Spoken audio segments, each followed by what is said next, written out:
Radian Quiz. Monggo silakan. Baik, izin Dr. Basuki kita mulai dan baca basmalah. Bismillahirrahmanirrahim. Alhamdulillahirabbil alamin wassalatu wassalamu ala Rasulillah wa ala alihi wa ala asyhadu an la ilaha illallah wa la syarika lah wa asyhadu anna Muhammadan abduhu wa rasuluh. Allahumma shalli wa sallim ala Muhammad wa ala alihi. Baik, Bapak Ibu sekalian yang sudah hadir pada kesempatan ini, dan alhamdulillah Ustaz Happy sudah bergabung dengan kita. Kita langsung saja kepada Ustaz Happy bisa menyampaikan materi yang sudah disiapkan. Silakan Ustaz. Baik.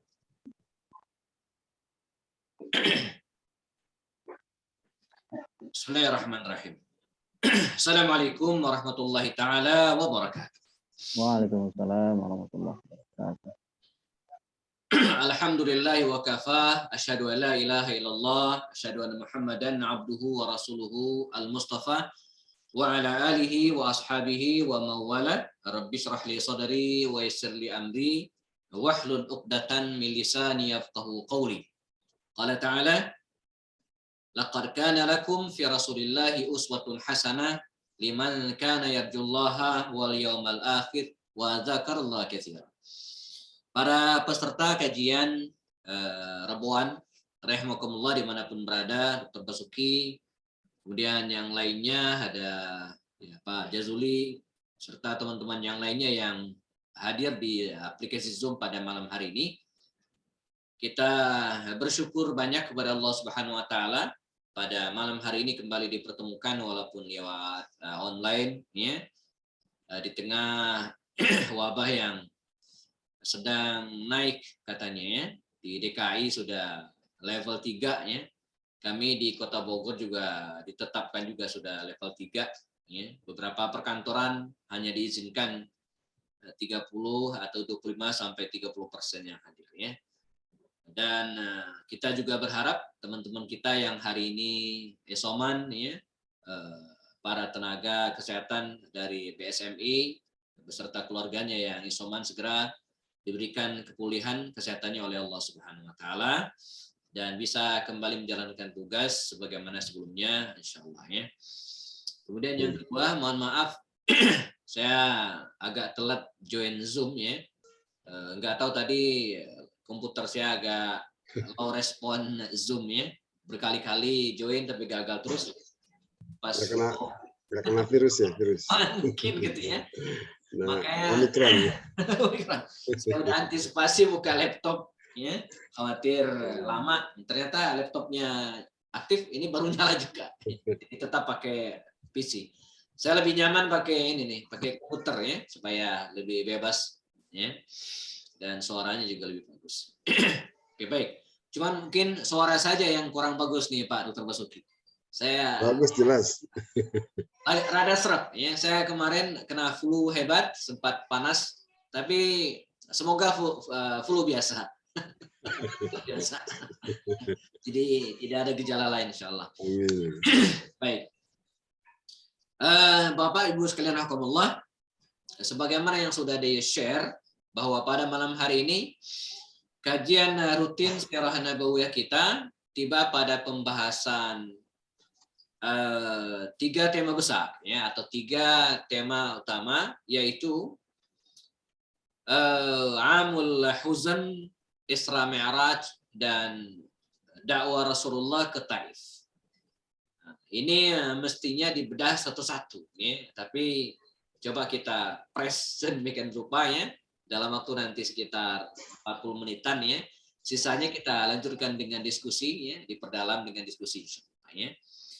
Nah, ini melanjutkan ya, pembahasan kita sebelumnya, di mana jamaah yang sudah mengikuti kajian ini dari awal, kita sudah bahas banyak hal, masa kecil Rasulullah, masa remajanya, termasuk pernikahan beliau dengan Sayyidah Khadijah radhiyallahu anha, lalu kemudian Nabi menerima wahyu ya, pada usia yang ke-40 tahun dari usianya. Nabi berdakwah di Makkah ya, dengan 3 tahapan, dengan dakwah sirriyatu dakwah wa sirriyatu tanzim ya. Dakwah dilakukan dengan cara full diam-diam ya, rahasia, lalu kemudian masuk pada fase dakwah dilakukan secara terbuka ya, terang-terangan, dan pada fase ini kaum muslimin mengalami gangguan ujian yang luar biasa.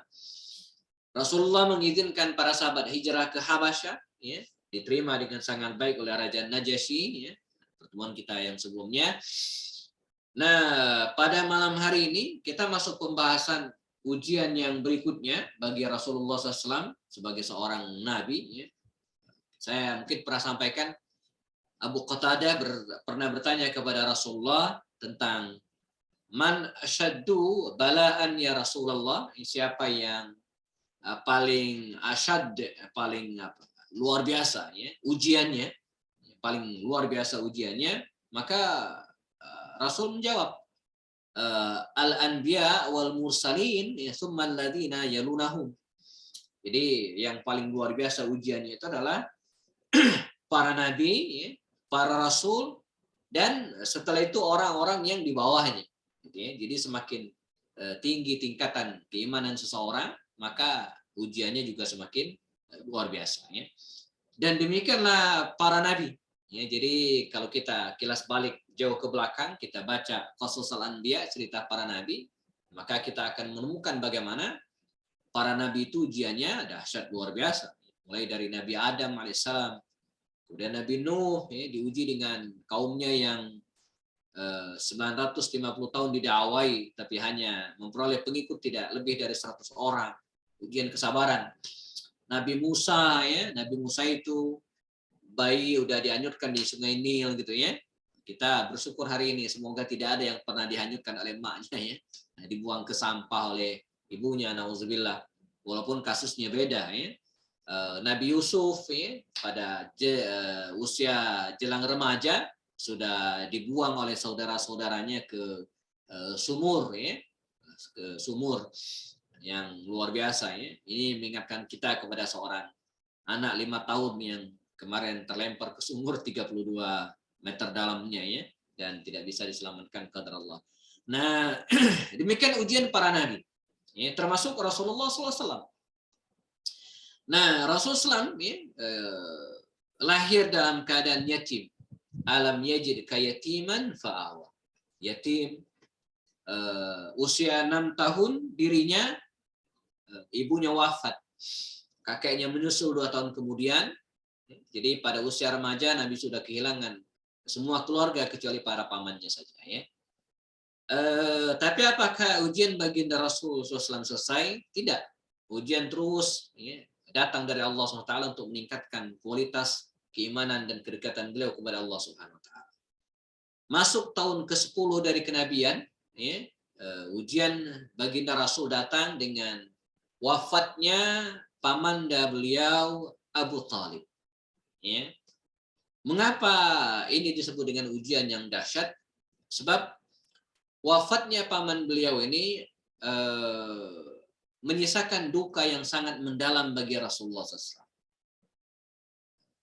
Bukan karena sang paman ini menjadi pengganti dari ayahandanya saja dalam segala hal, menaungi beliau, mengayomi, membela Rasulullah SAW dari upaya-upaya yang dilakukan oleh orang-orang kafir Quraisy. Tapi selain itu juga, ini yang membuat beliau sangat-sangat sedih adalah pamanda beliau ini meninggal dalam keadaan kafir, dalam keadaan tidak muslim, gitu ya. Ketika pamannya terbaring sakit, dan kemudian baginda Rasulullah SAW mendampingi beliau, dan ini sunnahnya dianjurkan ketika ada orang yang inda sakaratul maut, ketika akan meninggal dunia, dianjurkan untuk mendampinginya. Karena dalam kondisi demikian seseorang sulit mengendalikan dirinya. Dan inilah musibah corona ini gitu ya. Di mana ada banyak saudara-saudara kita, ustaz-ustaz kita bahkan yang meninggal sendirian gitu kan, karena dirawat, tidak boleh ditengok oleh saudaranya, dan meninggal betul-betul dalam keadaan sendirian, bahkan kadang perawat pun tidak bisa mendampingi karena bukan jadwalnya. Begitu masuk ke ruangan sudah meninggal ya. Nah, ini ya. Padahal sunnahnya itu ya didampingi dan dibisikkan ke telinganya. Lakinu amwatakum bila ilaha illallah. Ya, talqinlah amwatakum, orang yang akan meninggal di antara kalian ya, dengan kalimat la ilaha illallah. Bisikkan ke telinganya la ilaha illallah, la ilaha illallah. Ya, tentu bukan dengan cara yang tergesa-gesa ya, atau membuat dia lelah, tidak ya, senyaman mungkin sehingga akhiru kalimat ya, akhir kalimat yang diucapkan adalah kalimat tahlil, kalimat tauhid. Ini sunnahnya, dianjurkan demikian. Dan itu harapan kita semua yang meninggal dalam keadaan akhir kalimat yang kita lantunkan adalah la ilaha illallah. Karena baginda Rasul menjamin ya, man kana, barang siapa yang akhiru ya, akhir kalimatnya la ilaha illallah, kata Rasulullah ya, dakhala jannah, maka dia akan dijamin masuk surga ya.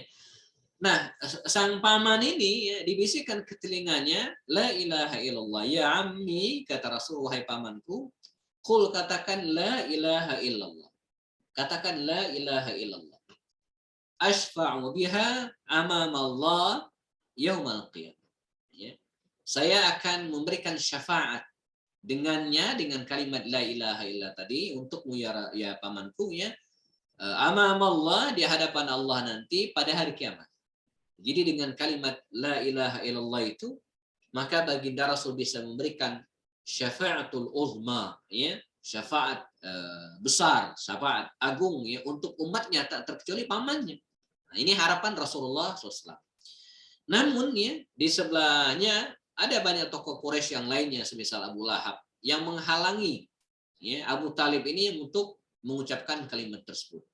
Bagi kita mungkin sederhana, apa sih kalimat la ilaha illallah, tapi bagi mereka ini adalah pertaruhan gitu kan. Dan bagi kita juga seorang muslim ini adalah pertaruhan. Saya pernah mendapatkan kabar almarhum ya, rahimahullah, Buya Muhammad Natsir. Saya pernah bikin buku tentang beliau.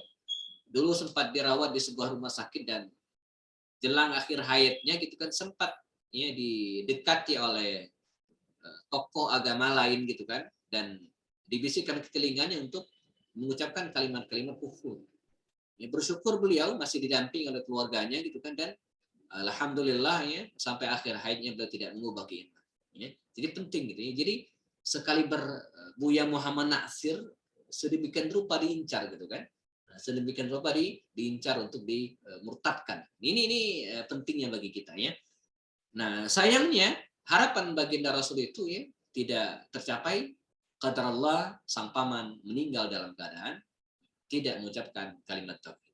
Meninggal ala millati abaihi, ya, meninggal atas nama atau agama nenek moyang mereka, tidak menyembah Allah Subhanahu wa taala. Ini membuat baginda Rasul sangat berduka ya, dan bahkan beliau sempat tetap ingin memberikan doa ya, mendoakan pamannya ini ya, walaupun sudah meninggal, beristighfar, ya, memintakan ampun untuk pamannya ini. Maka Allah Subhanahu wa taala berfirman dalam Al-Qur'an surat At-Taubah, At-Taubah ayat 113 ya. Taubah ayat 113 ya. Kata Allah Subhanahu wa taala, "Maka lin nabi wal ladzina amanu ay yastaghfirul musyrikin walau kanu uli qurba mim ba'di ma tabayyana lahum annahum ashabul jahim." Ya. Ya, surat At-Taubah itu surat yang ke-9 ya. Surat At-Taubah ayat 113 ya. Makana lin nabiyyi ya, tidaklah bagi seorang nabi walladzina amanu, dan orang-orang yang bersamanya, an yastaghfiru lil musyrikin ya, an yastaghfiru lil musyrikin ya. Ya, ketemu ya. An yastaghfiru lil musyrikin, memintakan ampun bagi orang-orang musyrik. Walau kanu uli purba, walaupun mereka itu adalah kerabat mereka sendiri. Jadi walaupun kerabat dia sendiri, tidak boleh memintakan ampun. Kapan? Mimba di mata bayyana lahum, setelah jelas bagi mereka itu annahum ashabul jahim, mereka jelas penghuni neraka jahim. Jadi ini surat At-Taubah 113 tadi saya bacakan ya. Nah ini dalil jamaah tentang larangan mendoakan orang yang sudah meninggal dalam keadaan kafir. Jadi kita tidak boleh mendoakan saudara, nauzubillah, orang tua atau siapapun orang dekat kita, ya, walau kanu uli qurba, kata Allah, walau kanu uli qurba, setelah mereka fix gitu kan meninggal dalam keadaan kafir, untuk didoakan nggak boleh, ya. Tapi kalau mereka masih hidup, justru dianjurkan, ya. Jadi kalau kita punya saudara, orang dekat, teman ya, yang non muslim misalnya, justru kalau masih hidup, ya, belum meninggal, justru kita dianjurkan untuk mendoakan mereka agar mereka, ya, bertaubat dan diampunkan dosanya oleh Allah Subhanahu wa taala. Nah ini, ya.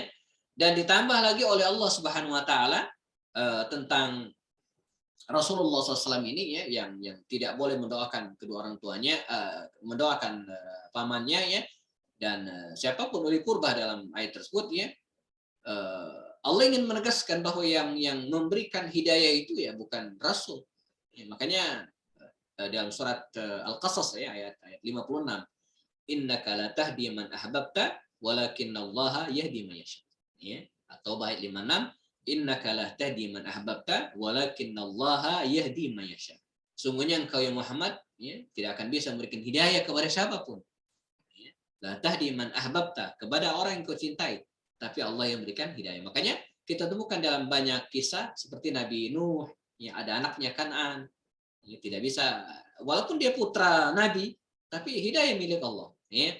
Ada ayahnya Nabi Ibrahim, ya. Ayahnya Nabi Ibrahim tetap meninggal dalam keadaan musyrik, walaupun dia adalah ayah seorang Nabi, karena hidayah itu milik Allah. Makanya kita yang sudah dikarunia oleh Allah SWT hidayah seperti sekarang ini, ya, alhamdulillah, banyak-banyak kita berdoa, ya, Rabbana la tuzigh qulubana ba'da idh hadaitana wa hab lana min ladunka rahmatan innaka antal wahhab. Ya, Rabbana la tuzigh qulubana ba'da idh hadaitana wa hab lana min ladunka rahmatan innaka antal wahhab. Nah, ini pamannya, ya, meninggal dalam keadaan musyrik, dalam keadaan kafir, dan ini membuat baginda Rasul sangat-sangat berduka. Hanya dalam tahun yang sama, berjelang sekitar 3 bulanan, jazakumullah, menyusullah istri tercinta beliau, Khadijah Al-Kubra, tufiat, wafat. Beberapa riwayat mengatakan kalau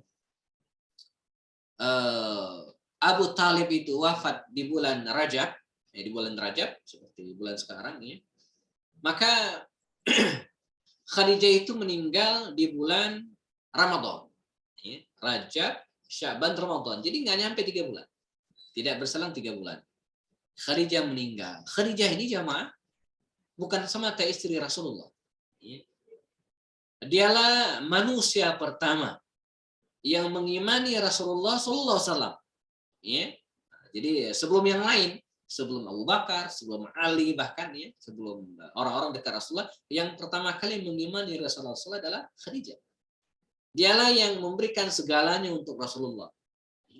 Khadijah itu orang yang luar biasa kaya pada masanya, gitu kan. Tapi ketika dia meninggal dunia, semua hartanya tidak ada lagi.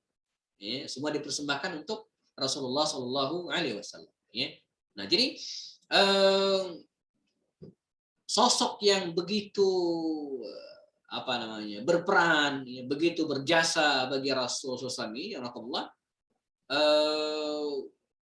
meninggal bersamaan dengan wafat yang sama. Maka wajar kalau kemudian para ulama, ya, menamakan tahun ini dengan Amul Huzn. Ya, Amul Huzn, tahun duka cita. Ya. Karena dulu, ya, pada masa itu belum ada hitungan tahun. Maka biasanya peristiwa paling bersejarah itulah yang dilekatkan, sama seperti Amul Fil, tahun gajah, Amul Bi'sa, tahun diutusnya Rasulullah, Amul Huzn, tahun wafatnya 2 orang yang tercinta dari Rasulullah, Amul Hijrah, ini yang kemudian dipatenkan di masa Umar. Amul Huzn, tahun duka, tahun sedih. Rasul sangat berduka. Ya. Nah, Allah Subhanahu Wa Taala, sebagian ulama mengatakan berusaha untuk menghibur beliau dalam tanda kutip gitu ya. Dengan cara apa? Memperjalankan Rasulullah melalui sebuah perjalanan yang tidak pernah dilakukan oleh seorang manusia sebelum atau setelahnya. Yang belakangan kita kenal dengan Al-Isra wal Mi'raj. Al-Isra, asra yusri, itu artinya memperjalankan. Ya. Isra. Minal masjidil harami ilal masjidil aqsa. Ya, diabadikan oleh Allah dalam surat Al-Isra. Subhanalladzi asra bi'abdihi lailan minal masjidil harami ilal masjidil aqsa.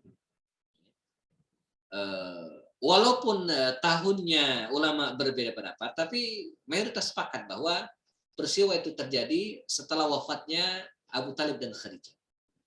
Ya, sehingga Khadijah Al-Kubra itu belum sempat mendapatkan tugas melaksanakan sholat 5 waktu karena syariatnya belum turun. Dia hanya sempat melaksanakan sholat 3 kali sehari semalam.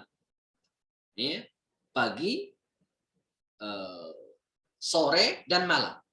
Ya, bukrata wa asyiyah, kemudian fatahajjad bihi nafilatan laka, ya, salat malam, salat tahajud, ya. Nah,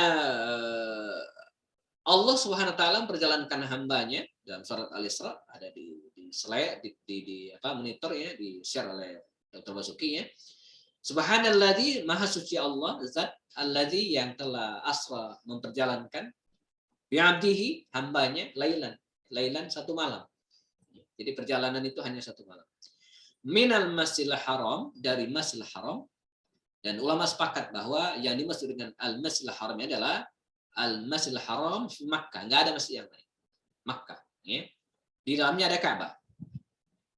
Ilal masjidil aqsa, ke al-masjid al-aqsa. Sekali lagi para ulama sepakat yang dimaksud dengan al-masjid al-aqsa adalah al-masjid, ya, masjid yang ada di Palestina. Yang ada di Palestina, ya. Dan hal ini diperkuat lagi dalam hadis-hadis berikutnya bahwa ketika Nabi SAW hijrah dari Mekah ke Madinah, jemaah, maka Rasulullah dikisahkan menghadapkan kiblatnya ke Masjid Al-Aqsa. Dan sejarah mencatat arah kiblat Rasulullah itu ke arah utara, ya ke arah Palestina. Ya. Jadi ini dalil bahwa yang dimaksud dengan Al-Masjid Al-Aqsa itu adalah masjid di Palestina. Yang sekarang kita kenal dengan atau Al-Masjid Al-Aqsa, ya, yang bertempat di Bait Al-Maqdis. Ya, Palestina di Bait Al-Maqdis atau Baitul Maqdis, ya. Diperjalankan oleh Allah Subhanahu wa taala, ya, dalam satu malam lailan saja, ya. Allazi barakna haulahu, yang telah kami berkahi sekitarnya, linuriyahu min ayatina, ya, untuk menunjukkan, kami perlihatkan kepadanya ayatina, ayat-ayat kami. Innahu was-sami'ul basir. Sesungguhnya Allah itu maha mendengar lagi maha melihat. Nah ini ya, disebut dengan Isra. Ya. Sebuah perjalanan yang mukjizat, ya, yang tidak pernah dilakukan oleh siapapun gitu ya. Saya ingin mengajak kita berpikir bahwa mungkin dulu, ya, bukan hanya dulu, mungkin sekarang. Secara logika ini sulit diterima, sulit. Bagaimana mungkin ada orang melakukan perjalanan sejauh itu? Ada yang bisa memperkirakan nggak jarak Mekah ke Palestina itu berapa kira-kira? Atau kita cari ke Google. Sebagai bayangan. Mekah Madinah itu kan sekitar 400 sekian kilo, hampir 500 kilo. Mekah Madinah. Madinah Palestina, ya, itu hampir 2 kali lipat Mekah Madinah. Karena Mekah Madinah itu perjalanan itu cuma 10 harian. Nah, sementara Madinah menuju ke Palestina itu 20 hari, kadang lebih. Jadi bisa tembus 1.300 sampai 1.500 kilo, sekitar itulah jaraknya gitu ya. Kan 3 kali lipat artinya. Berapa? 1, 2, ya sekitar itu, betul. Bukan saya, sekitar 1.200 sekian. Mungkin ini jalan lurus atau muter-muter. Kalau kafir Quraisy tadi kan jalannya muter-muter ya. Maksudnya nggak lurus terus kan, jalan darat gitu ya. Mungkin tadi yang hitung saya belum sempat searching Google sih. Ya 1.200 sekian. Jadi perjalanan 1.200 kiloan gitu ya, lebih sedikit ditempuh dalam waktu 1 malam. Ini mukjizat dan secara logika saat itu ya, kalau sekarang kan sudah ada kendaraannya, sudah ada pesawat dan seterusnya, itu mustahil terjadi. Sehingga wajar kalau kemudian para tokoh Quraisy waktu itu seperti para buzzer mendapatkan peluru ya, mendapatkan umpan ya untuk ngebully Rasulullah. Digoreng. Dokter Berita. Ini ada bahan untuk ngegoreng Rasulullah gitu ya. Jadi, wah ini selama ini kita mengenal gitu kan, Muhammad SAW itu nggak pernah bohong. Nah ini ketemu nih bahannya untuk ngegoreng Rasulullah, bahwa dia pasti dusta, nggak mungkin gitu kan perjalanan. Makanya para ulama tafsir menyebut kalimat subhana itu ya menunjukkan suatu hal yang tidak biasa. Subhanallah, bukan hal yang biasa. Nah dari sini kemudian para ulama juga mayoritas sepakat bahwa perjalanan itu ya biruh wal jasad, dengan ruh dan fisik. Jadi bukan ruh saja mimpi, enggak. Sebab kalau Nabi cerita semalam saya ke Palestina, kata beliau, ke Al-Aqsa, tapi fisik saya di sini, ruh saya saja, ya enggak ada yang heran ya, namanya mimpi gitu ya. Mengapa heboh? Ya karena Nabi cerita bahwa fisiknya juga ikut. Ya, makanya heboh. Sampai Abu Bakar ketika didatangi Abu Jahal kan, dia orang yang pertama kali datang Abu Jahal itu Abu Bakar. Ya Abu Bakar, sudah dengar belum katanya kan? Temanmu itu cerita bahwa semalam dia berangkat dari Makkah ini, Masjidil Haram ini ke Al-Aqsa, Palestina gitu kan. Ini gimana menurutmu? Kata Abu Bakar, kata siapa? Ya Muhammad yang cerita. Dia cerita. Iya. Kalau dia yang cerita, lebih dari itu saya percaya katanya. Asal dia yang cerita. Lebih dari itu saya percaya. Nah, dari sini kemudian julukan untuk Abu Bakar itu ditabalkan dengan As-Siddiq itu, ya, mendapatkan momentumnya As-Siddiq, sang pembenar, orang yang selalu membenarkan Rasulullah tanpa banyak nanya. Pokoknya kalau Nabi yang cerita udah pasti benar gitu ya. Lebih dari itu saya percaya. Nah, kita coba analisa bahwa secara ilmiah, ya Allah, ini sangat-sangat bisa diterima akal dengan penjelasan pertama. Dari sisi tarihian, dari sisi sejarah, bahwa kalau kita mengingkari peristiwa Isra Mi'raj, ada ayat-ayat lain juga yang harus kita ingkari. Misalnya, kisah Nabi Sulaiman alaihissalam. Ya. Surat An-Naml ayat 49-an sebelah kiri pojok bagian atas. Coba kita buka sama-sama ya. Atau Pak Dr. Basuki bisa bantu buka slide. Surat An-Naml itu surat yang ya. Jadi pada kisah ya surat yang ke-27 ya, ayat yang ke 20 ya, kita mulai dari ayat yang 37. Ya, ayat yang ke-37 lanjut ke 38. Surat An-Naml ayat 38. Surat An-Naml 38 ini jamaah rahimakumullah. Ya, ini semakna ya dengan kisah Isra dan Mi'raj. Kita telah. Jadi kalau kita mengingkari Isra Mi'raj, perjalanan yang disebut apa ya istilah hari ini, kalau perpindahan gambar ya, dari satu tempat ke tempat yang jauh dengan cara yang cepat. Kalau perpindahan suara kan telepon gitu ya. Kalau video kan television, ya, television.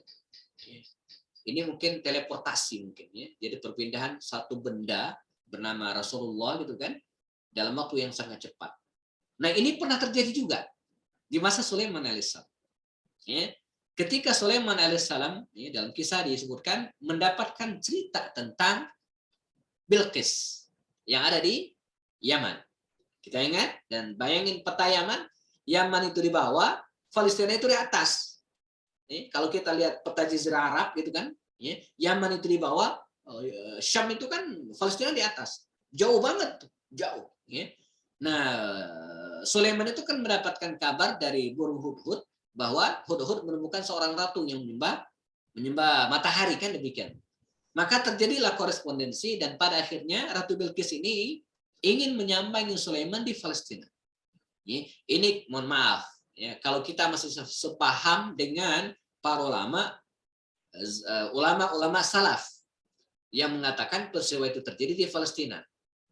Kalau jamaah di sini ada yang berpaham bahwa Sulaiman itu ada di Jawa, ya, yang kemudian mendirikan Borobudur, maka kisah ini nggak pas. Kisah ini memerlukan tafsir lagi gitu ya. Baik, maka Bilqis ini ya siap mendatangi Sulaiman dari Yaman Sana'a ya menuju ke Palestina, perjalanan darat waktu itu ya. Nah, sebelum ratu ini datang, kata Sulaiman yang telah menghias istananya, udah luar biasa menyambut ratu ini, dia ingin menunjukkan kekuasaannya gitu kan, untuk menundukkan ratu yang akan datang ini. Tersisa satu. Itu ratu kalau datang suruh duduk di mana, gitu ya. Nah, maka kata Sulaiman, ini dalam ayat ini katakan, qala, Sulaiman berkata, ya ayyuhal mala, wahai para pembesarku. Al-mala itu artinya orang-orang yang mengitari raja, itu disebut dengan al-mala. Para petinggi ya, yang mengitari penguasa itu disebut dengan mala. Jumlahnya dikit, Pak, tapi menentukan, itu mala disebut. Jumlah itu dikit tapi memang mereka biasanya menentukan kebijakan. Di dunia modern hari ini ya kita menemukan itu. Yang menentukan nasib Indonesia ini gitu kan, ya. Kapan harus PPKM, kapan harus sekolah tatap muka, kapan level 2, level 3. Itu nggak banyak, paling 2-3 orang doang gitu. Iya. Itu di mana-mana sama gitu kan? Iya, dari dulu begitu. Jadi yang menentukan itu paling segelintir. Nah, itu sebenarnya al-mala, ya. Penasehat raja, ya. Pembisik gitu kan. Nah, jadi qala ya ayyuhal mala, ya. Dan ini pada semua cerita ada, ya. Nanti ketemu Nabi Daud ada itu al-mala ini, ya. Nabi Sulaiman juga ada. Ini Nabi Sulaiman. Ratu Bilqis dia juga sama, ketika dia mendapatkan surat itu, maka Ratu Bilqis itu berkata, ya ayyuhal mala, wahai para pembesar gitu kan. Dia minta nasihat. Dikit orangnya tapi menentukan. Ya ayyuhal mala, wahai para pembesarku, ayyukum ya'tini bi arsyiha. Siapa di antara kalian yang bisa mendatangkan arsyiha? Sehingga sana ratu itu. Qabla an ya'tuni muslimin. Nah, sebelum dia datang, menyerahkan diri. Sebelum dia datang masuk Islam, gitu ya. Next, Pak Dokter, ya, pada kalimat berikutnya, qala ifritun minal jinni. Berkatalah ifrit dari kalangan jin ifrit. Ana atika bihi qabla an taquma min maqam. Saya bisa mendatangkannya sebelum Anda berdiri dari tempat duduk. Cepat. Itu jin tuh. Jin gitu ya. Kelakuan jin bisa, ya. Jadi jin bisa memindahkan barang dengan sangat cepat dalam hitungan sebelum Sulaiman berdiri, dia udah nyampe ke kursi. Wa inni alaihi laqawiyyun amin. Tenang katanya. Saya kuat dan bisa dipercaya. Qawiyyun amin. Ini Qawiyyun amin ini julukan Nabi Musa sebenarnya. Qawiyyun amin. Ya. Jangan dipelesetkan dengan presiden dan wakil presiden hari ini, ya. Di kampanye dulu banyak yang pelesetkan ini, ya. Qawiyyun amin, Jokowi Ma'ruf amin gitu. Ini cocokologi. Nah, berikutnya. Nah, berikutnya ini yang menarik dan ini tema kita, ya. Ini yang menegaskan bahwa peristiwa Isra dan Mi'raj itu bukanlah hal yang mustahil bagi Allah. Qala allazi, maka berkatalah allazi indahu ilmun minal kitab. Semua para ulama sepakat yang disebut dengan allazi indahu ilmun minal kitab ini adalah ar-rajul, seorang laki-laki berkebangsaan manusia. Ya kan? Ya. Allazi indahu ilmun minal kitab, dia berkata, ana atika bihi, saya sanggup mendatangkannya qabla an yartadda ilaika tarfu. Sebelum yartadda ilaika tarfu. Ya, berkedip ujung mata Anda. Ting, udah nyampe. Dan itulah yang dilakukan. Nah, jadi yang membedakan sehingga sana Bilqis minal Yaman ila Palestina ke Al-Aqsa itu adalah manusia. Ya. Jadi kita bayangkan jemaah, ibu dan sekalian, begitu canggih teknologi di masa Sulaiman kala itu. Dan wajar, dia adalah orang yang paling berkuasa, yang paling kaya, la qibalalah, yang sampai sekarang belum ada tandingannya. Dan itu doa Nabi Sulaiman. Ya, jadi itu doa Nabi Sulaiman. Tidak ada yang menandingi ya, kekayaan dan kekuasaannya. Kalau kita dulu ya, pernah baca biografinya tokoh-tokoh kita, ada Buya Nasir, ada Buya Hamka, ada Muhammad Yamin, dan Haji Agus Salim. Ya. Tokoh-tokoh itu menguasai 9-10 bahasa. Tapi belum bisa mengalahkan Sulaiman.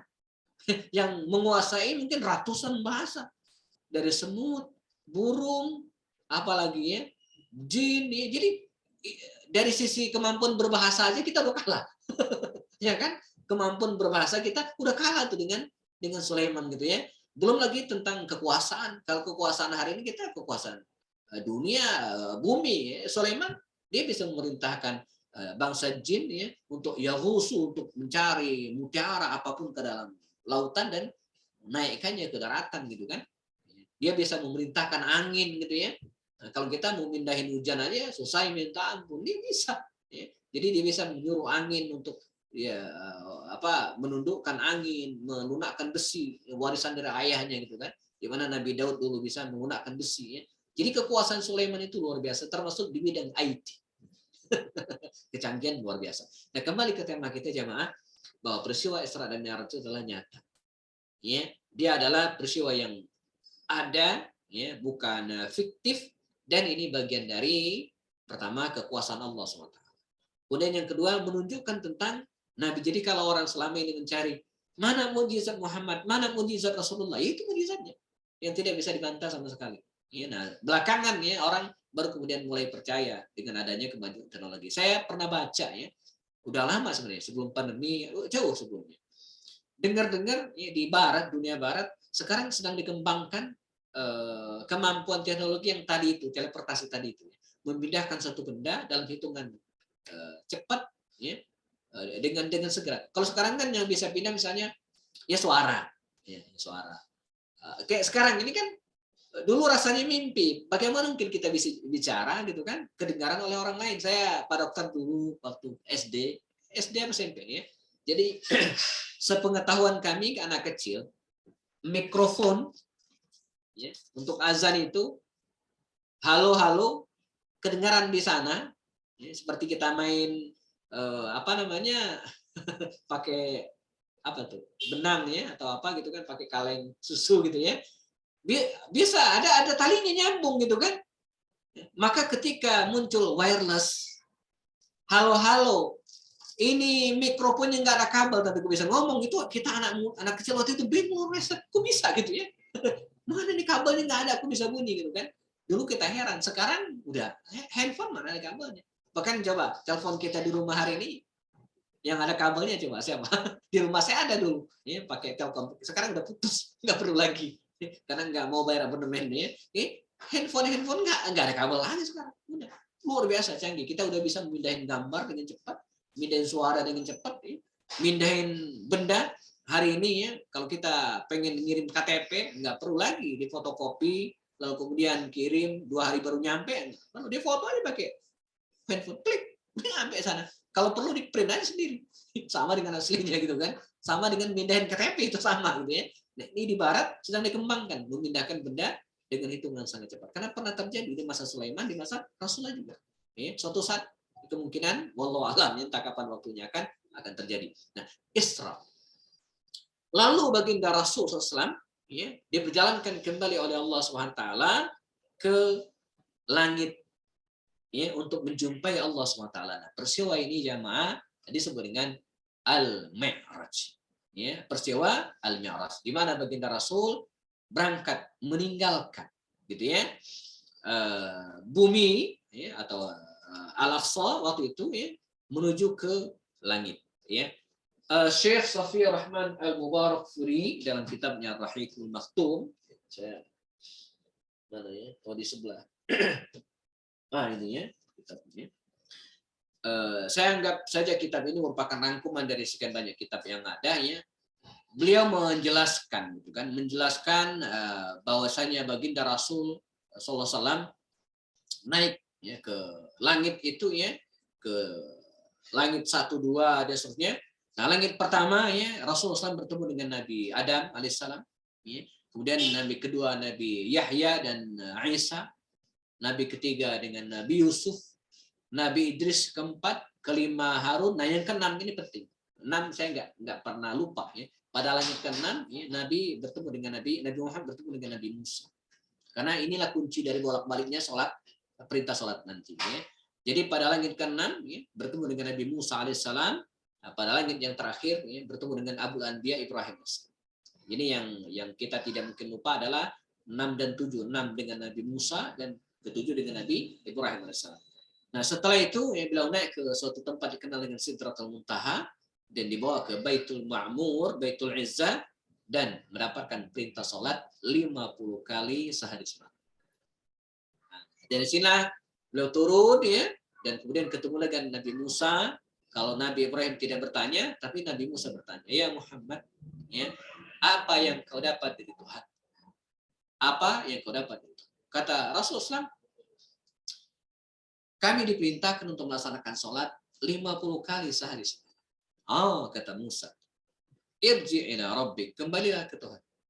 Ya, minta, kalau bahasa hari ini apa? Diskon, minta falyukhaffif, ya, minta dikurangi. Faraja'a Rasul, maka Rasul kembali lagi menghadap Allah Subhanahu wa taala dan kemudian dikurangi 5. Dan demikianlah terus sampai 9 kali dan terakhir tinggal 5 kali 5 waktu sholat sebagaimana kita laksanakan. Barangkali ada yang bertanya, kok kurang kerjaan amat? Ya, mesti bolak-balik 9 kali. Ya, kalau Allah ingin merintah ke 5 kali, 5 kali saja. Kenapa harus 50? 9 kali bolak-balik dan seterusnya. Ya. Nah, ini yang disebut jamaah dengan tahapan. Ya, ini disebut dengan proses. Ya, bahwa segala sesuatu itu butuh proses. Sama seperti pertanyaan begini. Mengapa bayi itu lahir? Mengapa manusia itu lahir bayi? Kenapa nggak langsung gedean seperti ini? Kan enak. Enggak, ngapain susah? Enggak. Itulah proses gitu ya. Itulah proses. Kalau Allah mau ya begitu lahir kita udah segede ini, udah dewasa, bisa banget gitu kan. Bahkan nggak perlu lahir langsung kun fayakun juga jadi gitu ya. Bisa gitu ya. Makanya dalam hal ini Allah SWT ingin memberikan semacam apa namanya? Ya penjelasan kepada kita dalam pelaksanaan ibadah pun gitu kan butuh proses. Dalam bekerja keberhasilan butuh proses. Walaupun demikian, ya walaupun tersisa 5 gitu ya, tapi dalam Islam ada kaidah. Wa bi kulli hasanatin bi asyri amsalih. Satu kebaikan 10 kali lipat. Makanya walaupun sholat kita 5 kali sehari semalam dilaksanakan full, pahalanya 50. Karena 10 kali lipat. Sama dengan puasa. Puasa juga begitu. Ramadan itu kata Rasul, man shoma Ramadan, tsumma atba'ahu sittan Syawal, fa kannahu shoma. Siapa yang puasa sebulan full Ramadan, lalu diikuti 6 hari puasa di bulan Syawal, maka dia seperti orang yang berpuasa setahun penuh. Artinya apa? Kalau kita kalkulasikan secara matematis, ya, puasa Ramadan itu kan 30 hari. Kelipatannya 10, jadi 300 hari. Ditambah 6 hari di bulan Syawal, kali 10, 60 hari. 360, genap setahun. Ya, kurang 5-6 hari itu kan disempurnakan oleh Allah SWT. Jadi, walaupun puasa kita sebulan, tapi di mata Allah SWT pahalanya 10 bulan. Dikalikan dengan 10. Ya. Dan sedekah juga demikian. Begitu kita bersedekah, gitu kan, bersedekah, 1 dilipat gandakan oleh Allah SWT minimal 10 kali lipat. Baca Quran juga. Maka baginda Rasul SAW ya pulang ke Makkah Al-Mukarramah menceritakan hal itu kepada para sahabatnya. Fa'amana ba'duhu. Sebagian besar mereka beriman. Dan sebagian masih ada yang ragu. Ya, kecuali orang-orang kafir yang jelas menolak peristiwa tersebut. Nah, ini tentang Isra dan Mi'raj yang terjadi di masa baginda Rasulullah SAW sebelum hijrah. Ulama sepakat peristiwa ini sebelum hijrah. Ya. Dan merupakan momentum diterimanya kewajiban melaksanakan sholat 5 waktu seperti yang kita laksanakan hari ini. Peristiwa Isra Mi'raj ini mempertegas risalah Rasulullah, ya, juga bukti kekuasaan Allah Subhanahu wa taala, dan tak kalah penting juga tasliyatun lin nabi. semacam hiburan bagi Rasulullah Shallallahu Alaihi Wasallam. Ya. Nah, kemudian peristiwa yang terakhir saya ringkas saja tentang misi ke Taif. Ya, bagaimana baginda Rasulullah SAW pergi ke Taif. Masuk tahun ke-11, ya, 10 tahun lewat, masuk tahun ke-11, baginda Rasul merasa bahwa Mekah itu sudah sempit bagi diri beliau. Tidak ada pembela lagi karena bahwa Abu Talib sudah wafat, istri sudah meninggal. Maka Rasulullah mencari peluang tempat lain yang memungkinkan beliau bisa mengembangkan dakwah. Pilihannya Taif. Taif ini sebuah kota.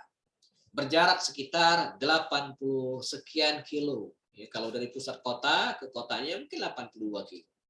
Saya hampir setiap kali umroh dan kalau ada waktu ya, selalu saya ajak jamaah ke sini karena nggak begitu jauh. 1,5 jam nyampe, ya, setengah hari lah. Ya. Sebuah kota yang subur, berada di lereng Bubukitan gitu kira-kira ya, dan sangat-sangat subur waktu itu ya.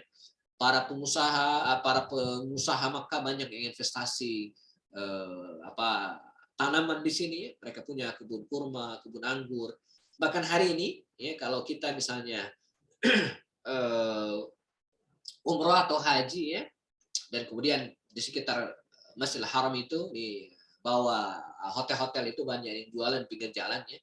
Ini di luar pandemi. Kalau di masa pandemi, wallahu alam ya, ada yang jual timun, ada yang jual albitih ya, semangka dan sejenisnya ya, terong bahkan ada ya, buah-buahan lah ya, jadi jeruk ya, itu umumnya dari Taif ya. Jadi ya walaupun sebagian diambil dari Thailand luar negeri ya, tapi ada juga dari Taif. Ka'bah ya, kalau kita sentuh Ka'bah dan harum wangi, itu minyak wanginya itu diproduksi dari Taif. Maka sasaran kita kalau ke Taif itu antara lain belanja minyak wangi, ya, karena pabriknya di situ. Pabrik minyak wangi itu di Taif. Saya kalau umrah itu selalu bawa minyak wangi. Ya. Ini, salah satunya ini di meja saya. Ya nggak beli, ya. Dia datang ke pabriknya, saya bawa jamaah ya. Jadi begitu pulang kata yang punya pabrik, punya toko ya, hadiah untuk Ustadz. Karena saya bimbing mereka ya, jadi selalu dikasih macam-macam bentuknya. Ya. Nah, kesinilah Nabi berangkat. Ya, harapannya apa? Ya, pertama lokasi tidak begitu jauh, terjangkau jalan darat. Ya, tidak perlu naik kapal laut. Ya. Kemudian yang kedua, kota ini subur. Ya, kemudian dari aspek secara geografis juga menarik. Ya, kota ini ya subur, bisa berupa bebukitan gitu kan. Jadi kalau diserang musuh itu sulit ditaklukkan ya. Dan satu lagi bahwa di kota ini tinggal 3 kabilah besar, kabilah Bani Saqif, kabilah Bani Mas'ud dan kabilah Bani Hubayb. Nah, kalau kota ini berhasil diislamkan maka selesai. Itu bisa menjadi benteng dakwah bagi Rasulullah SAW. Berangkatlah baginda Rasulullah SAW dan luar biasa. 3 hari pertama Rasulullah dijamu dengan sangat baik oleh penduduk Taif. Kebiasaan Arab pada umumnya. Bangsa Arab itu di antara tradisi mereka itu orang dermawan. Di tamu 3 hari pertama itu belum tanyain, ente mau ngapain, belum tanyain. Ya. Jadi dikasih makan dulu aja. Ya kan? Nah, bersama dengan anak angkatnya Zaid bin Haritha, Nabi berangkat dan tiba di Taif. Hari keempat ketika beliau mulai menjelaskan tentang Islam, ternyata qadarullah mereka menolak. Bahkan penolakan mereka pada akhirnya sangat keras, Nabi diusir. Diusir dari Taif, dilempari oleh batu-batu kecil oleh anak-anak Taif pada masa itu, dan Nabi diarak keluar kota Taif. Dikisahkan dalam banyak riwayat sampai kaki beliau itu berdarah, karena harus lari dari kejaran anak-anak Taif yang mengusir beliau. Ya, beliau sempat berhenti di sebuah kebun ya, milik 2 pengusaha Makkah, Utbah dan Rabi'ah, Utbah dan Syaibah, pemilik 2 kebun tersebut ya. Nabi istirahat kebun anggur. Di sini terjadi peristiwa menarik. Salah seorang penjaga kebun tersebut menghampiri Rasulullah. Kasihan melihat Rasulullah yang sedang lelah, ya, kemudian luka kakinya, kehausan. Dipetikkanlah beberapa bulir anggur diberikan kepada Rasulullah SAW oleh Nabi diambil. Setelah mengucapkan terima kasih, baginda Rasul ya, berniat memakan buah anggur pemberian laki-laki. Dan Nabi membaca Bismillah. Bismillahirrahmanirrahim. Laki-laki itu kaget. Ya. Jadi penjaga kebun itu kaget. Siapa Anda? Ya. Kami kata beliau, kata laki-laki ini ya, itu kalimat sepertinya tidak asing bagi kami, bagi saya. Tapi entah di mana dia lupa gitu kan. Jadi ini kalimat Bismillah ini menurut nenek moyang kami katanya kan, seingat-ingat dia begitu kira-kira ini kalimat yang tidak asing gitu ya. Walaupun tidak dibaca lagi sekarang, nggak ada lagi yang baca itu. Siapa Anda? Maka Nabi balik bertanya, kalau Anda siapa? Ana Adas min Ninawa. Saya Adas dari Ninawa. Ninawa itu sebuah perkampungan di daerah Yordan. Ya, Yordan. Kata Rasul. Ana Muhammad, saya Muhammad. Ya, maka jelaskan oleh Rasul Islam ya, tentang dirinya bahwa beliau adalah Rasul, dan Nabi tak lupa mengatakan, saya punya saudara. Dulu seorang Rasul di Ninawa juga, namanya Yunus. Yunus bin Matta. Kata laki-laki, itu leluhur kami, nenek moyang saya katanya. Maka laki-laki itu segera memegang kaki Rasulullah SAW dan menyatakan diri masuk Islam. Namun ya tidak ada lagi riwayat tentang Adas ini. Ya, tidak ada lagi cerita tentang beliau gitu kan. Terputus sampai di situ. Tapi dia sahabat Nabi dan masuk Islam. Hanya itu keterangan yang bisa didapat dari buku-buku sejarah. Sementara Rasulullah ya, kembali ke Makkah Mukarramah ya, dan kemudian dia sempat ditawari oleh malaikat ya, untuk menjatuhkan al-akhsyabatain gitu ya. Ya, Ninawa ya betul, tempatnya Nabi Yunus alaihissalam. Jadi batu besar ya, atau dua gunung besar di Makkah itu, kata malaikat, ya Muhammad, kalau engkau pengen ya kami akan letakkan ya, hancurkan penduduk Taif yang telah mengusirmu dengan gunung ini. Ya. Dan jiwa Rasulullah tidak demikian. Ya. Terhadap orang yang telah mengusirnya, Nabi tidak dendam. Maka Nabi mengatakan jangan. Karena saya berharap justru dari sulbi mereka, dari anak cucu mereka, akan lahir generasi yang mentauhidkan Allah dan membela Islam. Dan betul, ya, berbilang 18 tahunan kemudian, di tahun 15 Hijriahan, ketika terjadi perang Qadisiyah, saat kaum muslimin bertempur melawan pasukan Persia di antara tentara yang begitu luar biasa, pemberani sangat luar biasa adalah anak-anak muda Taif yang dulu mengusir Rasulullah, hari itu sudah menjadi pemuda-pemuda muslim yang tangguh. Ya, doa Rasulullah terkabulkan setelah 18 tahun kemudian. Karena peristiwa ini kan 3 tahun sebelum hijrah. Sementara perang Qadisiyah itu sekitar 15 Hijriah. Sekitar 18 tahun.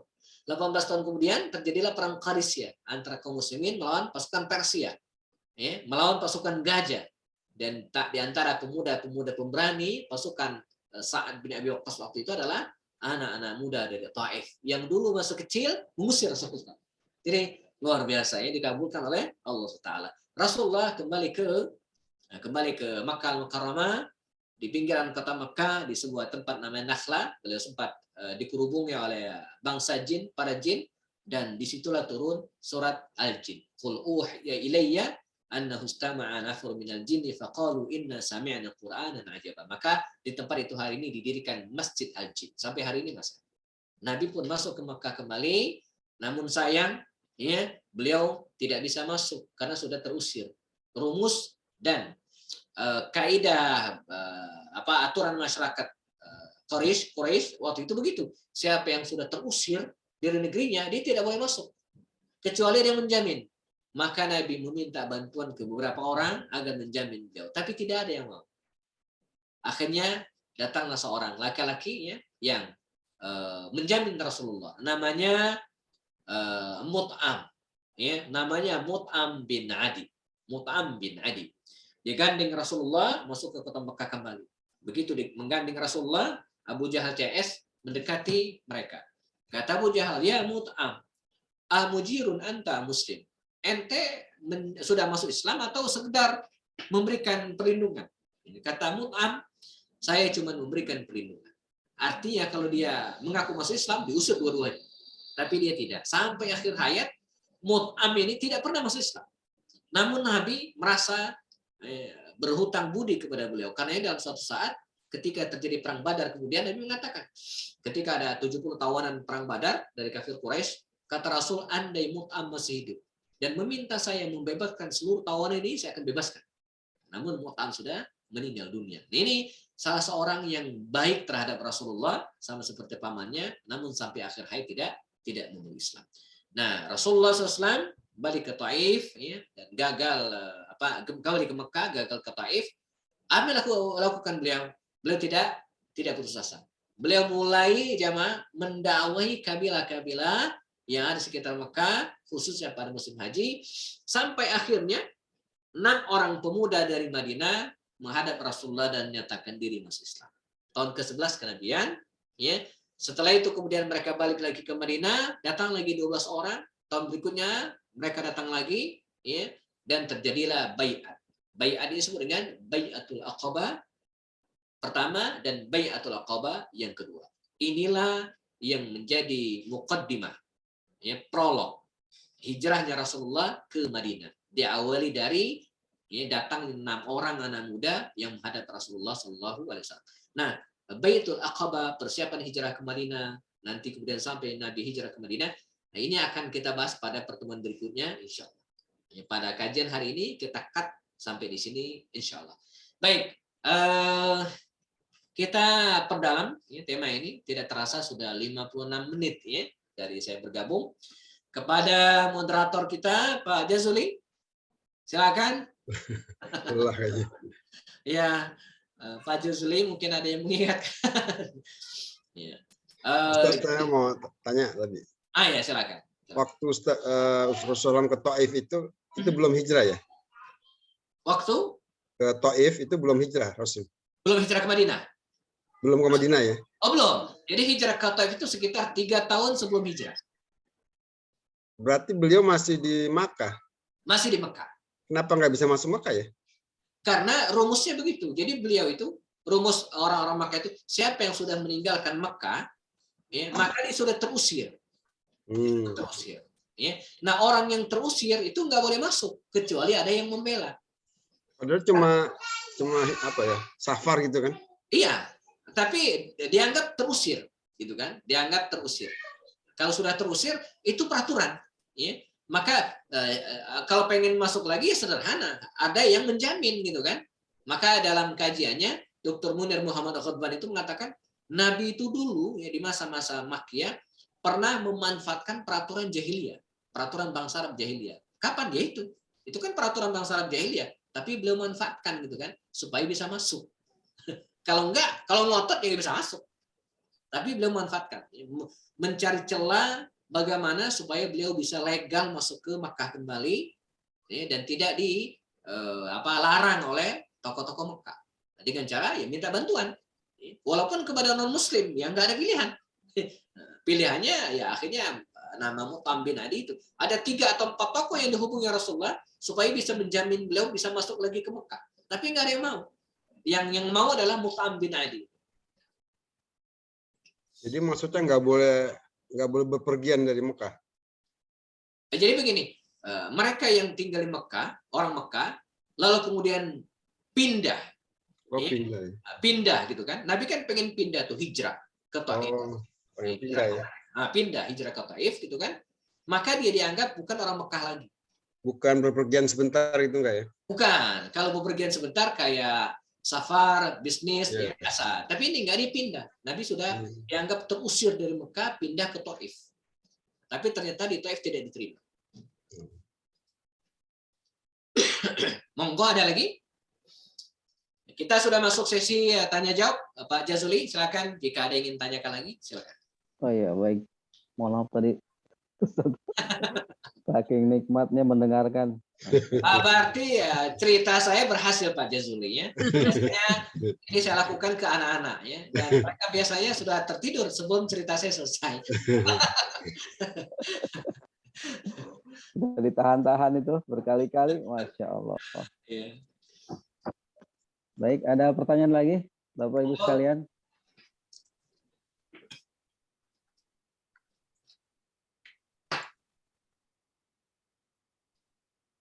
Tanya Ustadz, Silakan, Dok. Ya, Ya, silakan. mungkin enggak sepenuhnya materi kajian ini, tetapi jamaah umroh ke Taif itu dulu zaman kami umroh di tahun 2015 itu belum ada jadwal ke Taif. Ya. Dan akhirnya dibuka ke Taif. Itu pertimbangannya apa? Dulu kok nggak boleh, sekarang boleh. Padahal Taif itu kan ternyata saya juga baru nyadar itu indah. Ya, banyak bunga, katanya begitu ya, banyak Ya, bunga, ya, banyak buah. ya, betul. Itu Ya. kenapa? Ya, memang jalur dibukanya ke Taif ini memang belum lama dibolehkan gitu ya. Saya lupa tahunnya, ya mungkin sekitar 2015-an ya. Di awal-awal saya bimbing umrah juga nggak boleh. Bahkan kalau mau ke sana diam-diam gitu ya, artinya tidak terang-terangan. Diam-diamnya bagaimana?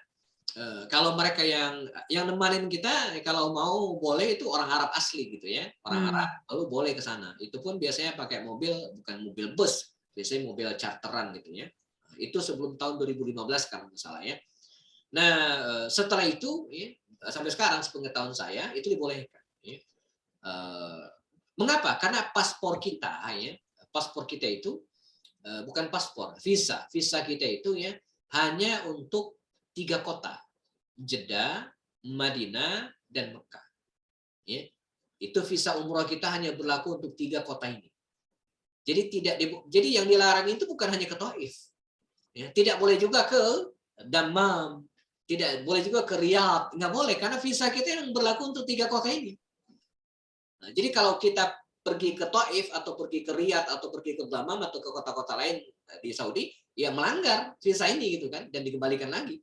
Ya, itu. Jadi bukan hanya ke Taif sebenarnya yang dilarang, tapi ke kota-kota lainnya. Nah, itu dulu. Nah, belakangan ya mungkin entah nego atau dengan pertimbangan apa, dibukalah ya, ke Saudi mau kalau ditanya mengapa ya maunya dia gitu ya. Tapi yang jelas di antara pertimbangannya barangkali ini adalah menjadi tempat destinasi wisata. Jadi Saudi itu mulai mempertimbangkan tentang pentingnya wisata. Dia belajar dari negara-negara Timur Tengah yang lain seperti Dubai. Uni Emirat Arab itu kalau kita baca dan kemudian kita pahami, income utamanya itu ternyata bukan dari minyak. Minyak itu baru 10%-an dari seluruh income negaranya. Income utamanya dari mana? Pariwisata. Ya kan? Dari wisatawan asing yang datang ke dia. Siapa yang tidak pengen ke Dubai gitu. Itu paling besar ya. Nah, negara-negara lain pengen seperti itu. Turki itu kan dari wisatawan datangnya itu ya. Negara-negara Yaman, ya. Mesir gitu ya. Nah, Saudi dia nggak nyadar bahwa income dari tour itu besar. Dia ngajar selama ini. Mengapa? Karena dia nggak usah promosi, nggak usah ngapa-ngapain, orang datang terus kan haji umroh. Jadi kan itu gratis gitu ya, nggak perlu promosi. Nah, kalau negara lain kan jor-joran promosi itu supaya orang datang ke negerinya gitu kan. Kalau Saudi kan enggak. Nah, belakang dia baru sadar bahwa minyak akan terbatas, harganya juga suatu saat akan turun ya, maka dia harus memaksimalkan wisata ini. Maka mulai dari 5 atau 6 tahun lalu Saudi itu mengubah. Nanti puncaknya 2030 gitu kan. Mengubah kebijakannya gitu kan untuk membuat Arab Saudi itu lebih modern. Nah, supaya diminati oleh wisatawan asing dengan membuka kota-kota ya yang bisa jadikan tempat wisata antara lain ya Taif dan Jeddah. Jeddah ini akan dibangun megah-megahan ya nantinya gitu ya. Nah, Mekah dan Madinah ya pasti itu kan tempat kaum muslimin tentu saja. Nah, mungkin pertimbangannya itu diantaranya mengapa hari ini dibuka. Mereka mulai ngeh tentang pentingnya wisata dan Taif seperti Ibu Prita sampaikan tadi adalah kota yang sangat luar biasa gitu kan, pegunungannya ya, kesuburannya ya, lalu kemudian pada musim-musim tertentu bunga luar biasa gitu kan, tanaman dia ada pasar buah sendiri gitu kan, pasar buah. Saya kalau ke sana itu mesti bawa buah delima, mesti gede-gede murah ya. Anggur kalau lagi murah itu 5 real itu bisa abrek-abrek gitu kan. Lah kalau lagi musim gitu ya, murah banget gitu ya. Nah, ini akan dijadikan sebagai salah satu tempat destinasi wisata. Mungkin itu pertimbangannya gitu ya. Nah, sebelumnya ya nggak boleh kalau kita sana ya nyuri-nyuri ini aja. ngelobi teman yang ada Arabnya, ya, kemudian kita berangkat ke sana diam-diam 4-5 orang. Ya. Kalau sekarang udah pakai bus, ya, boleh. Iya, terima kasih Ustadz. Ya, baik. Monggo ada lagi sebelum kita cukupkan dengan doa.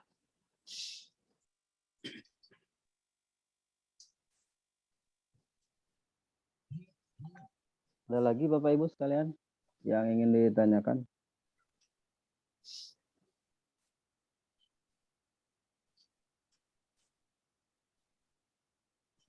Cukup barangkali Ustaz. Kalau tidak ada lagi, kita tutup dengan doa dari Ustaz. Baik. Bismillahirrahmanirrahim. Para ibu dan bapak sekalian, kita cukupkan kajian rebuan pada malam hari ini dengan membacakan doa. Wabil khususnya kita doakan untuk yang akan dioperasi besok ya, operasi tulang belakang ya, atas nama anak Aisyah Hana binti Ramli ya, dan ibunya juga jamaah kajian rebuan kita ini ya, yang domisili di Surabaya ya, di Surabaya. Semoga diberikan kelancaran dalam operasi tulang belakang, demikian diinformasikan ya, dan diberikan kesehatan. Demikian juga dengan tenaga kesehatan PSMI dan yang lainnya juga yang hari ini diuji Allah dengan wabah ini ya. Saya dengar beberapa teman juga sempat kena. Kita semuanya kita doakan semoga Allah SWT memberikan kesehatan semua insyaallah. A'udzubillahi minasyaitonir rajim. Bismillahirrahmanirrahim. Sallallahu radhiyallahu sadatina wa sabi Rasulillah ya jama'at rabbil alamin. Syakirin hamdan na'amin hamdan yuafi na'amahu kafi mazidah.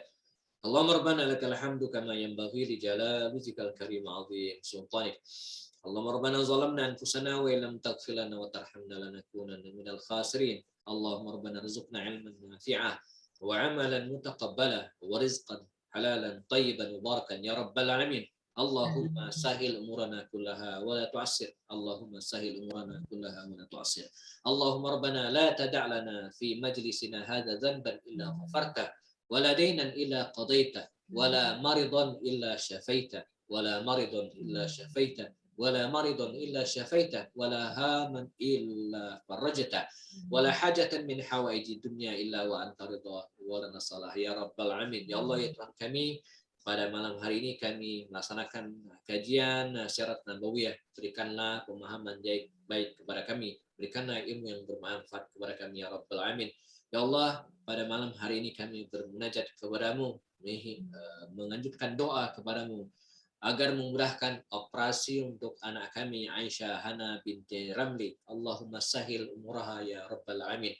Ya Allah, Engkau maha atas segala sesuatu. Sembuhkanlah semua saudara-saudara kami, khususnya tenaga medis ya, BSMI dan keluarganya yang hari ini mungkin diuji dengan segala penyakit. Allahumma shfihim la shifaa illa shifaan ghara saqamik ya rabbal alamin. Allahumma rabbana hab lana min azwajina wa dhurriyyatina qurrata a'yun waj'alna lil muttaqina imama. Rabbana atina fid dunya hasanah wa fil akhirati hasanah wa qina adzabannar walhamdulillahi rabbil alamin. Jazakallahu khairan Ustaz Hafi dan para hadirin semua. Mari kita sama-sama akhiri dengan membaca doa penutup majelis. Subhanakallahumma wa bihamdika asyhadu an la ilaha illa anta astaghfiruka wa atubu ilaik. Baik, kita tutup. Ya, terima kasih Ustaz. Ya. Salam. Assalamualaikum warahmatullahi wabarakatuh. Saya pamit semua, Pak Dr. Suki.